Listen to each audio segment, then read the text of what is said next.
Everybody in your crew identifies as either Big Mac Burger, McNuggets, or McCrispy Sandwich. But you're the Filet-O-Fish Sandwich all day. That crispy fish, that savory tartar sauce, that melty cheese, that pillowy bun. Yeah, you get it. Every time. And if you love the Filet-O-Fish, right now you can catch two of the classics you love for just $6. Limited time only. Price and participation may vary. Cannot be combined with any other offer. Single item at regular price. Ba-da-ba-ba-ba. All you need is a few minutes to start your day off with something historic when you listen to the This Day in History podcast.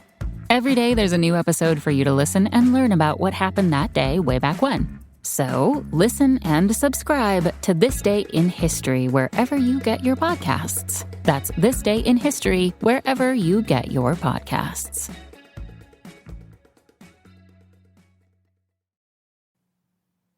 Hi everyone, this is Scott. If you're a fan of the ancient world, please support the Patreon page at patreon.com/theancientworld. Thanks again for listening.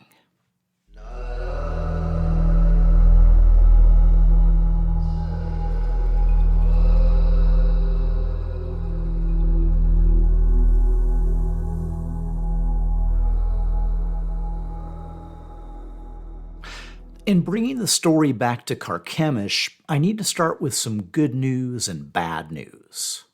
I'll assume that you're bad news first types of people, so I have to tell you right off the bat that I need to make a few corrections and amendments to the story I've told so far. Which is what happens when you read a few dozen new articles, crunch a few numbers, and factor in a few new inscriptions. The good news is that I haven't led you too far astray, and also that the new aspects of the story actually make it more interesting. So let me take you back to the time of the transition from the great king Ura-Tarhunta of Hatti to the Country Lord Suhi of Carchemish. Way back in episode C8, I said that a senior official named Suhi succeeded Ura-Tarhunta to the throne of Carchemish in the mid-11th century BC. Based on my updated understanding, what I need to do is redefine the nature of that transition and also push it forward a few decades, to right around 1000 BC.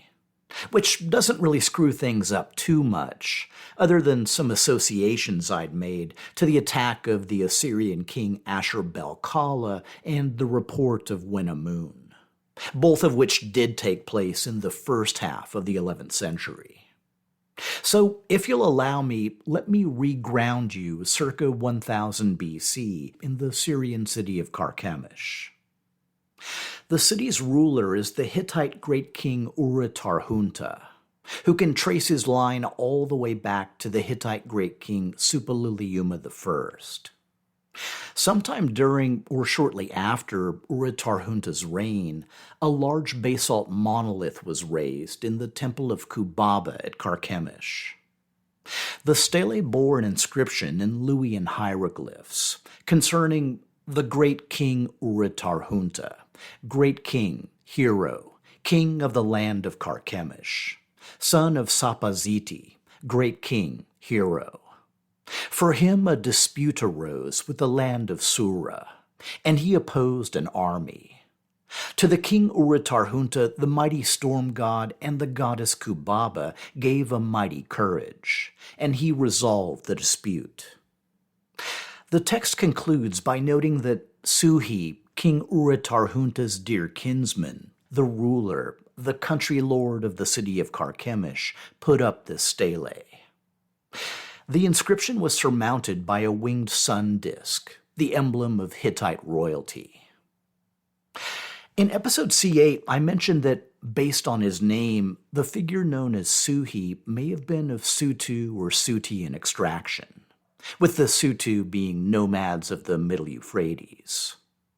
Regardless, the inscription clearly marks Suhi as both a relative of the great king and country lord of the city of Carchemish, a role that gave him the authority to erect a stele in the city's main temple. Most importantly, the stele suggests that Suhi didn't so much usurp Uratarhunta's throne, but instead that both men ruled concurrently, only in two different roles. The meager evidence points toward the institution of some kind of diarchic ruling system around 1000 BC, with the great kings retaining their royal prestige, but with actual power increasingly invested in a new line of country lords, or chief administrators, of whom Suhi was the first. For convenience, you can think of the country lords as viziers or prime ministers, and the great kings as figurehead monarchs. I previously made a lot of hay about the end of the line and title of Hittite Great King, but the truth may be more subtle. The line may have endured for a few more generations. We just can't be sure because, whatever the case, Suhi's descendants stopped mentioning them in inscriptions. Before we carry this understanding forward, there's one more item in this first inscription that's worth noting. It records that, for Uratarhunta, a dispute arose with the land of Sura, and that the great king opposed an army and resolved the dispute. Which is easier to understand when you consider that Sura was very likely Assyria. The Assyrian king in 1000 BC was Assur-Rabi II. Despite his incredibly long reign of 41 years, we know virtually nothing about him, except the later and much more famous Assyrian king Shalmaneser III just happened to inscribe the following snippet. At the time of Assur-Rabi II, king of Assyria, the king of Aram, i.e. northern Syria, took two cities by force. The cities are named as Petru and Mutkinu, both of which lay near the city of Til-Barsip along the Middle Euphrates. From this, we're able to unpack a few things. First, that earlier Assyrian kings had apparently planted colonies or military garrisons in sites along the Middle Euphrates, sites that endured over the long period of Assyrian diminishment and withdrawal. Second, that around 1000 BC, at least two of these Assyrian outposts were forcefully seized by a king of northern Syria. And third, that the only local ruler recorded as being in dispute with Assyria at the time was the great king Uratarhunta of Carchemish. Okay, so now we're ready to take things forward. When Suhi died around 970 BC, the role of Country Lord of Carchemish passed to his son, Astuwatamanza. Sometime after this, the great king Uratarhunta also died, and was succeeded by his son, Tudaliah, which, again, on the assumption that we're continuing the same late Bronze Age Hittite royal line, would make him the Hittite great king Tudaliah VI. A decade or two later, Astuwatamanza also died, and was succeeded as country lord by his son, Suhi II. And just so you know, I've posted a dynastic family tree to help keep everything straight. Luckily for us, it's during the diarchic rule of Tudaliah VI and Suhi II that we connect with a bit more written history. Historian Trevor Bryce highlights several inscriptions recovered from the city of Carchemish. In one, Suhi II records the destruction of a city called Alatahana, and makes reference to another city named Hazuana, neither of which is known from other sources. The inscription also contains a reference to Suhi's wife, Bonus T, who is also mentioned in another inscription dedicated to her in another part of the city.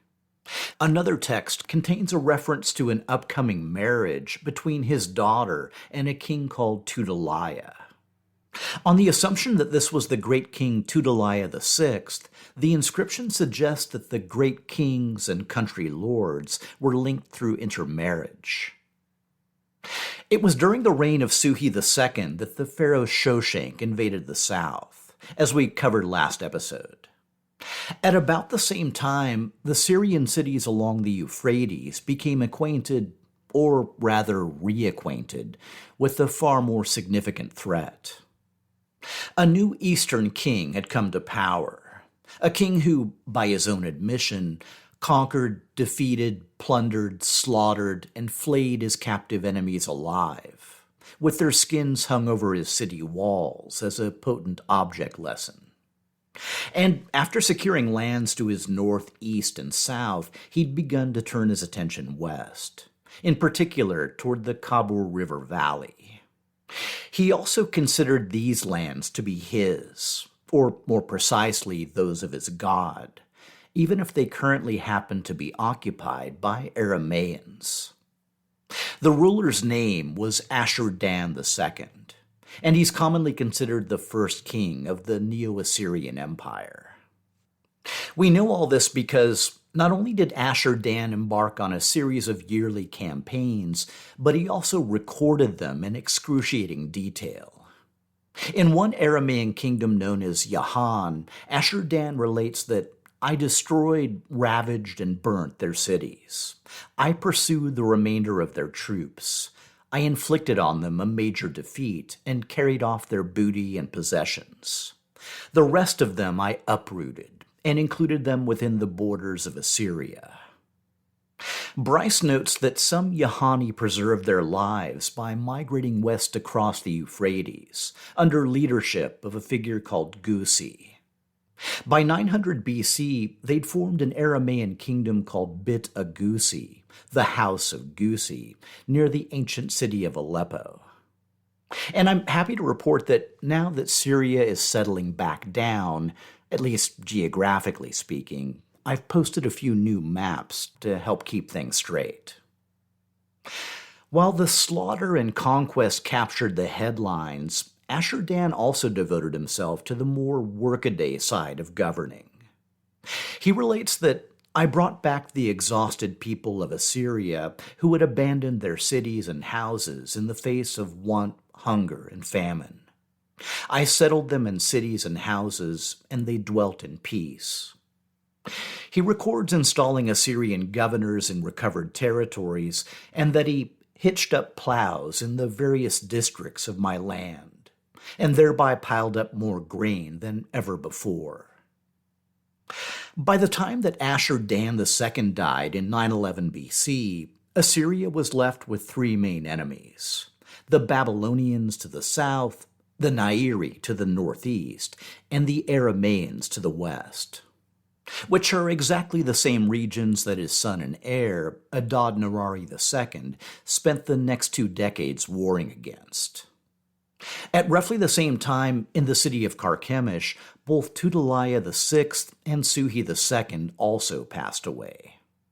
While Tudaliah was succeeded by 2 unnamed sons, Suhi was succeeded by his son, Katuwa. Luckily for us, Katuwa is the best documented ruler of the whole century-long Suhi dynasty, so we can at least flesh things out a bit more. One of Katuwa's immediate changes was dispensing with the diarchic ruling system. In one of his inscriptions, he records, a bit cryptically, that the city of Carchemish was empty, and that he acquired it by a legal transaction from the grandsons of Uratar-Hunta. In other words, Tudaliah's sons had either already left the city, were bought out, or were driven out by force. Either way, the days of power sharing were over. Before we dig into Katuwa's monuments, I want to give you a better grounding on the layout of the city itself. And since I haven't been lucky enough to visit there, at least not yet, I'll leave it to archaeologist and historian Niccolo Marchetti. The site of Carchemish lies on an outcrop of natural conglomerate by the right or western bank of the Euphrates, which commands one of the best fords over the large river. Approaching the site, one is first overwhelmed by the majestic earthen ramparts, in places reaching 20 meters high, surrounding the inner city.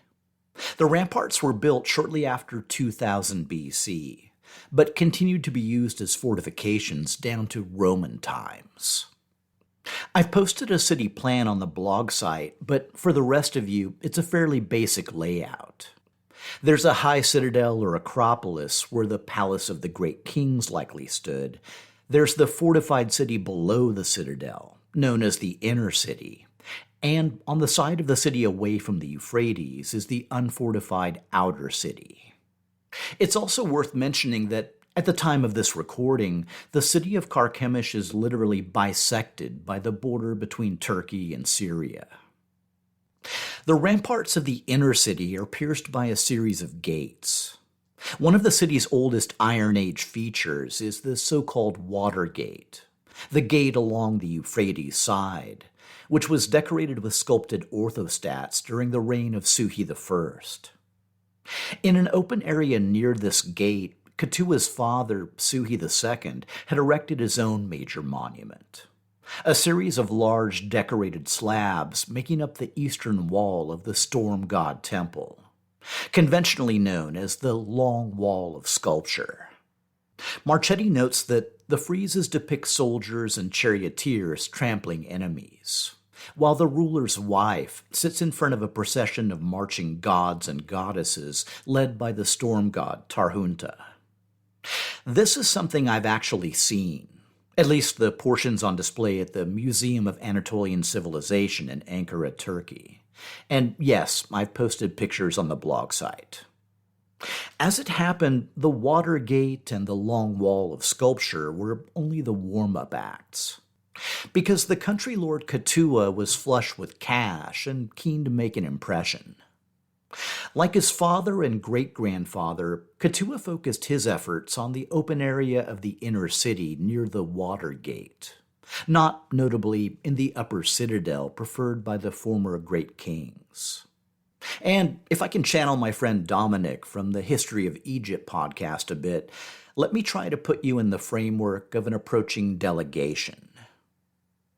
After entering the inner city, you'd approach the palace complex via the newly built King's Gate on the southwestern side of the square. The gate was decorated with reliefs of wild beasts, mythical creatures, and soldiers on foot and in chariots. But its most striking feature was a basalt statue 6 feet high of a ruler or deity enthroned atop a base of 2 lions restrained by a bird-headed figure. According to historian Tayfun Bilgin and his excellent resource HittiteMonuments.com, the inscription at the hem of the seated figure's robe mentions the name Atrisuha, which may mean soul of Suhi, and represent the dead king Suhi I or Suhi II. Passing along the processional way, you'd see scenes related to 2 major deities.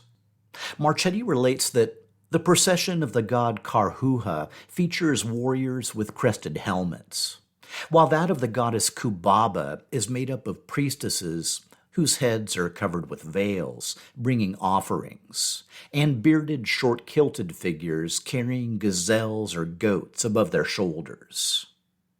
Another feature, the Herald's Wall, depicts bull and lion men, sphinxes, and several mythological scenes, including one of Gilgamesh and Enkidu killing Humbaba, another with Gilgamesh's master of animals, and another with the storm god Tarhunta and a warrior or king killing a lion.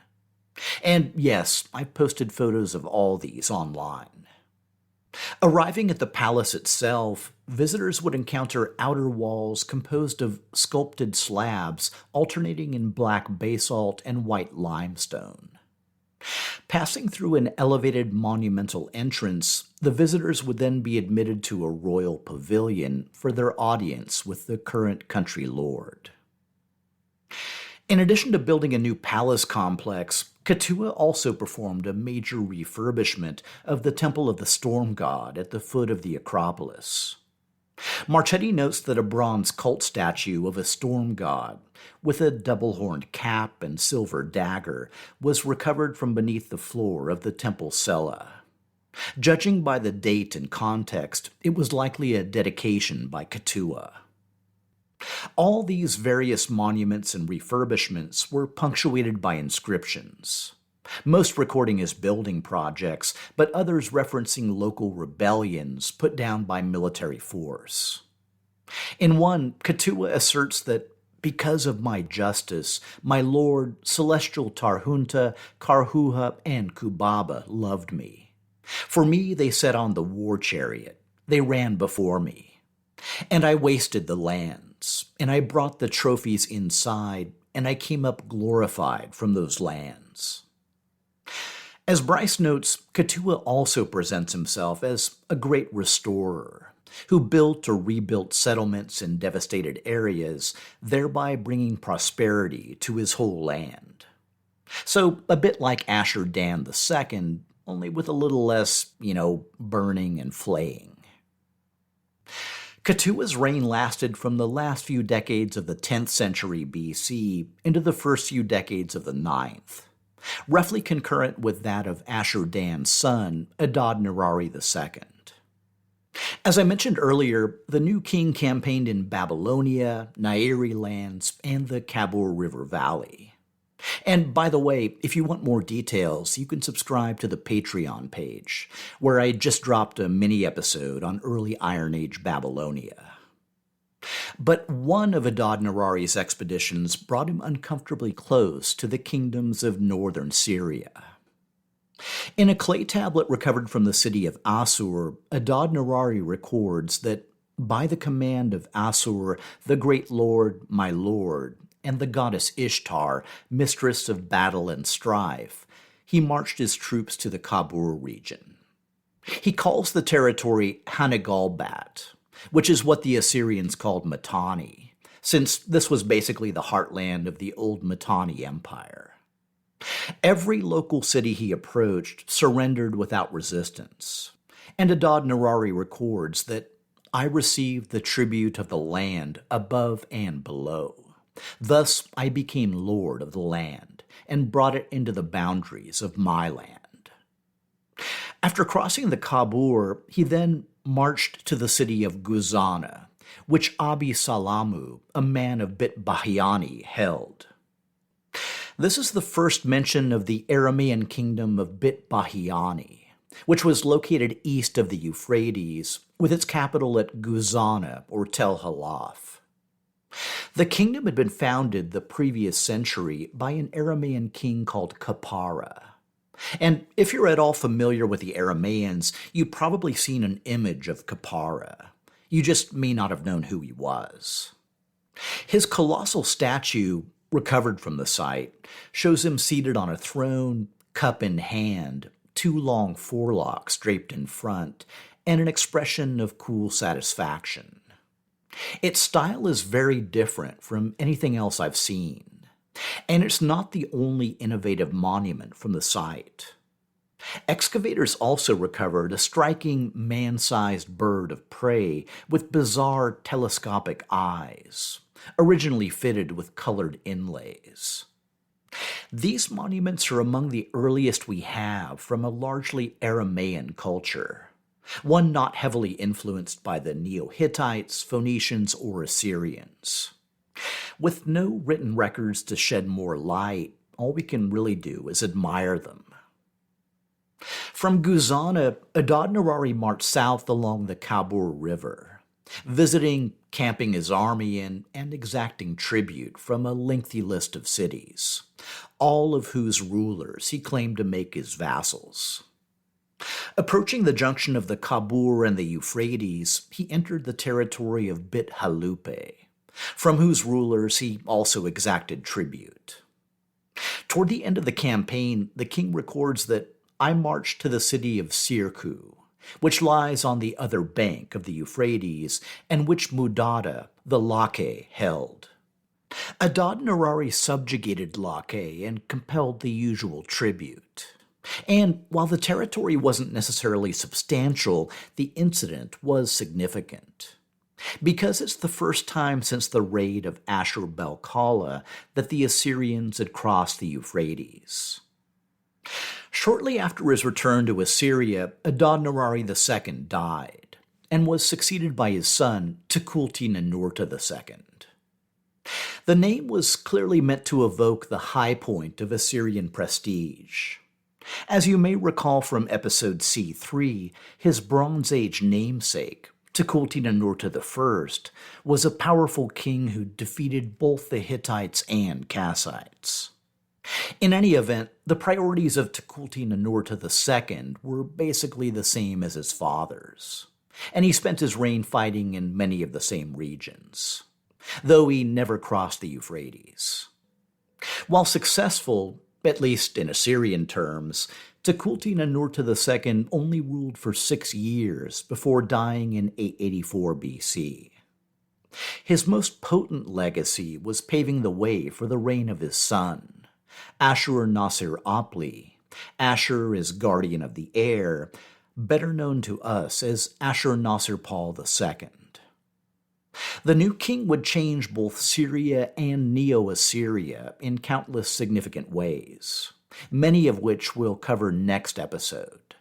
But right off the bat, it was business as usual, conquering cities, massacring prisoners, and impressing captured soldiers to work on his projects. And it's not like he needed an excuse to come west, but during his first year in power, he got one. While off campaigning in the land of Katmuhu, Ashur-nasir-pal received a report that the city Suru, which belongs to Bit Halupe, has rebelled. They have killed Hamataya, their governor, and appointed Ahi-Iababa, son of a nobody, whom they brought from the land of Bit Adini, as their king. And again, I'll direct you to the updated maps. I mentioned a while back that Ashur-nasir-pal's grandfather, Adad-nirari II, had subjected Bit Halupe to tribute. So, to unpack the report a bit, the Assyrian vassal king of Bit Halupe had just been killed and replaced with a ruler loyal to Bit Adini. We'll get much more into Bit Adini next episode, but the kingdom's ruler in 883 was either a man called the son of Ariahina or possibly the son of Hamiyata. Whoever it was, their apparent motive was testing the resolve of the new Assyrian king. It certainly got his attention. As Ashur-nasir-pal records, I mustered my chariotry and troops and made my way to the banks of the river Khabur. After extorting tribute from a few local towns, he marched on the city of Suru. He notes that the nobles and the elders of the city came out to me to save their lives. I captured Ahi-Iababa, son of a nobody, whom they brought from the land of Bit Adini. With my staunch heart and fierce weapons, I besieged the city. All the guilty soldiers were seized and handed over to me. In victory, Ashur-nasir-pal plundered Suru's palace and temples, taking everything of value, including the city gods. He also installed a new Assyrian governor. And then, well, Ashur-nasir-pal got downright brutal. I erected a pile in front of the gate. I flayed as many nobles as had rebelled against me and draped their skins over the pile. I flayed many right through my land and draped their skins over the walls. I brought Ahi-Iababa to Nineveh, flayed him, and draped his skin over the walls of Nineveh. Which likely answered any lingering questions on the topic of Assyrian resolve. It's also roughly around this time that the century-long reign of the House of Suhi may have finally come to an end. Upon his death in the 880s BC, the Country Lord Katuwa of Carchemish was succeeded by a cryptic figure named Sengara. It's possible he came from the same royal line, but it's equally likely he came from outside. There's no real way to know for sure, since he left no royal inscriptions. In the years to come, Sengara would face two growing threats to his kingdom's regional prominence. The first, unsurprisingly, was the new Assyrian king. The second, maybe less anticipated, was the military expansion of a neighboring polity, the Aramaean kingdom of Bit Adini.